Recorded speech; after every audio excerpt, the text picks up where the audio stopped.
जी नाज़रीन, team voice of Punjab के साथ मैं हूं हाफिज़ खालिद। जैसा कि आप मेरे अकब में लगे इस बोर्ड से देख सकते हैं, इस वक्त हम मैप्को डिवीज़न जो दफ्तर है इनका मैप्को का आरीवाला के अंदर वहां पर मौजूद हैं। मेरे साथ एक साहिल मौजूद हैं। इनकी दर्दनाक कहानी सुनकर आप परेशान हो जाएंगे। यहाँ बिल पे करने के बाद भी जो है ना वो आपको सर्विसेज नहीं दी जाती। बिल पे करने के बाद भी आपका कोई पुरसाने हाल नहीं है। ये बुज़ुर्ग से जानते हैं इनका क्या मसला है, कब से ज़लीलो ख्वार हो रहे हैं और इनका कारोबार कब से बंद पड़ा है, इनके बच्चे कब से बिल बिला रहे हैं भूख से, इनका क्या कसूर है। ये इस मुल्क के शहरी हैं। अस्सलाम वालेकुम। वालेकुम सलाम। बाबा जी की नाम? नियाज़ अहमद जी। बाबा जी, ਤੁਸੀਂ ਸਾਡੀ ਟੀਮ ਨਾਲ ਰਾਬਤਾ ਕੀਤਾ, ਤੁਸੀਂ ਮੈਪਕੋ ਆਫਿਸ ਆਰੇ ਵਾਲਾ ਖੜੇ ਹੋ। ਥੱਲੇ ਵਾਲੇ ਪਾਸੇ ਜੀ ਇਹਦੇ ਨਾਲ ਮੀਟਰ ਥੱਲੋਂ ਸ਼ਾਰਟ ਹੋ ਗਿਆ ਸੀ। ਅੱਛਾ। ਅਸੀਂ ਉਸੇ ਦਿਨ ਆਣ ਕੇ ਦਰਖਾਸਤ ਦਿੱਤੀ ਗਈ ਹੈ ਰਾਣੇ ਸਾਹਿਬ ਨੂੰ। ਅਸੀਂ ਆਖਿਆ ਉਹਨਾਂ ਨੇ, ਰਾਣਾ ਸਾਹਿਬ ਦਾ ਨਾਮ? ਇਹ ਰਾਣੇ ਜ਼ੈਦ ਦਾ ਪੁੱਤਰ ਰਾਜ ਸਾਹਿਬ। ਅੱਛਾ, ਰਾਣਾ ਰਾਜਾ ਸਾਹਿਬ MNA ਸਾਹਿਬ ਨੂੰ? ਹਾਂਜੀ, ਐਮ ਸਾਹਿਬ ਨੂੰ ਆਖਿਆ ਕਿ ਸਾਡਾ ਚੱਕੀ ਦਾ ਮਸੈਲ ਸੀ, ਅੱਗੋਂ ਕੋਈ ਉਹਦੇ ਤੋਂ ਇਲਾਵਾ ਸਾਡਾ ਕਾਰੋਬਾਰ ਨਹੀਂ ਹੈਗਾ। ਅੱਛਾ। ਅਸੀਂ 3 ਮਹੀਨਿਆਂ ਦੇ ਆ ਰਹੇ ਹਾਂ। ਬਸ ਉਹਨੇ ਵੀ 2 ਵਾਰੀ ਆਖਿਆ ਇਹਨਾਂ ਨੂੰ, ਕੱਲ ਵੀ ਆਏ ਨੇ। ਅੱਛਾ ਜੀ। ਕੱਲ ਵੀ ਐਕਸੀਨ ਸਾਹਿਬ ਨੇ ਨਾ ਸਾਨੂੰ ਘੱਲਿਆ। ਪਹਿਲੀ ਉਹਨੇ ਸਾਈਨ ਕਰਦੇ, ਫਿਰ ਦੂਜੇ ਬੰਦੇ ਕੋਲੇ ਘੱਲਿਆ। ਉਹਨੇ ਆਖਿਆ ਜੀ ਤੁਸੀਂ SDO ਕੋਲੇ ਜਾਓ। SDO ਕੋਲੇ ਅਸੀਂ ਜੀ ਸਵੇਰੇ 1 ਵਜੇ ਤੋਂ ਬਹਿ ਕੇ 4 ਵਜੇ ਤੱਕ ਗਏ ਹਾਂ ਜੀ।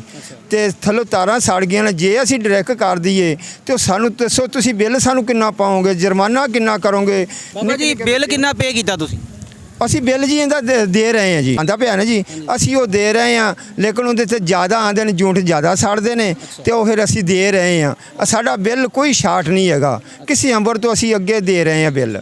ਤੇ ਸਾਡੀ ਚੱਕੀ ਪਰੇਸ਼ਾਨ ਇਸ ਵਾਸਤੇ, ਨਿੱਕੇ ਨਿੱਕੇ ਬੱਚੇ ਨੇ ਤੇ ਨਿੱਤ ਤੋਂ ਇੱਥੇ ਦੱਸੋ ਮੋਟਰਸਾਈਕਲ 'ਤੇ ਤੇਲ ਪਾ ਕੇ ਤੇ ਇੱਥੇ ਆਣ ਕੇ ਸਾਰੀ ਦਿਹਾੜੀ ਬਹਿਣਾ ਤੇ ਕਿਤੇ ਡੇਰੇ 'ਚ ਬਹਿਣਾ, ਕਿਤੇ ਇੱਥੇ ਬਹਿਣਾ। ਕੋਈ ਗੱਲ ਨਹੀਂ ਸੁਣਦਾ? ਕੋਈ ਗੱਲ ਨਹੀਂ ਸੁਣਦਾ। ਅਸੀਂ ਜਦੋਂ ਆਣੇ ਐਕਸੀਨ ਕੋਣੀ ਹੁੰਦੇ ਜੀ।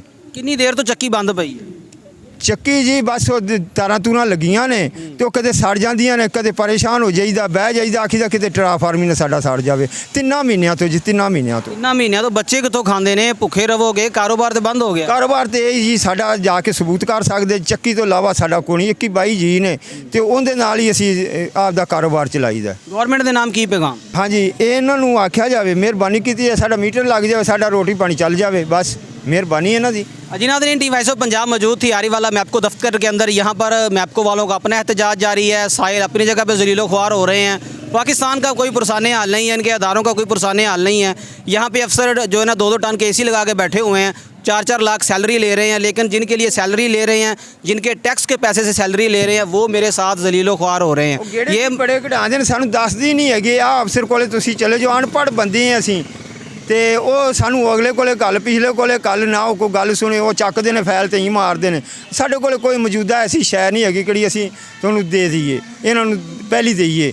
ਆ ਗਈ ਨਾ ਹੀ ਸਾਡੇ ਕੋਲੇ ਬਮੈਲ ਹੁੰਦਾ ਹੈ ਅਸੀਂ ਕਿਸੇ ਅਫਸਰ ਦੀ ਗੱਲ ਕਰਾਈਏ ਇਹਨਾਂ ਨੂੰ। ਤੇ ਕੋਣੀ ਇਸ ਤਾਂ ਕੋਈ ਕਾਰੋਬਾਰ ਨਹੀਂ ਹੈਗਾ, ਇਹ ਪਰੇਸ਼ਾਨ ਹੀ ਹੈ। जी नाज़रीन, बाबा जी कह रहे हैं कि इस मुल्क में रहने का कोई हाल नहीं है। इन्होंने सियासी तौर पर भी अपनी अप्रोच को आजमा लिया है। वोट देने के बाद, टैक्स देने के बाद इनका कोई पुरसाने हाल नहीं है। इस मुल्क में पैदा होने से लेकर मरने तक गरीब आदमी की ज़िंदगी जो है वो इंतहाई अजीरन है।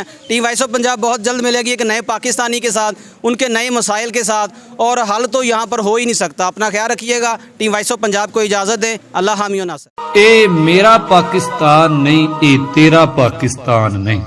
ਇਹ ਧਰਤੀ ਬਸ ਅਮੀਰਾਂ ਦੀ ਜਾਂ ਰਿਸ਼ਵਤਖੋਰ ਵਜ਼ੀਰਾਂ ਦੀ ਨਹੀਂ, ਭੁੱਖੇ ਤਨ ਤੇ ਲੀਰਾਂ ਦੀ ਨਹੀਂ, ਸੁੱਚੇ ਸਾਧ ਫਕੀਰਾਂ ਦੀ। ਇਹ ਮੇਰੀ ਪਹਿਚਾਨ ਨਹੀਂ, ਇਹ ਮੇਰਾ ਪਾਕਿਸਤਾਨ ਨਹੀਂ, ਇਹ ਮੇਰਾ ਪਾਕਿਸਤਾਨ ਨਹੀਂ।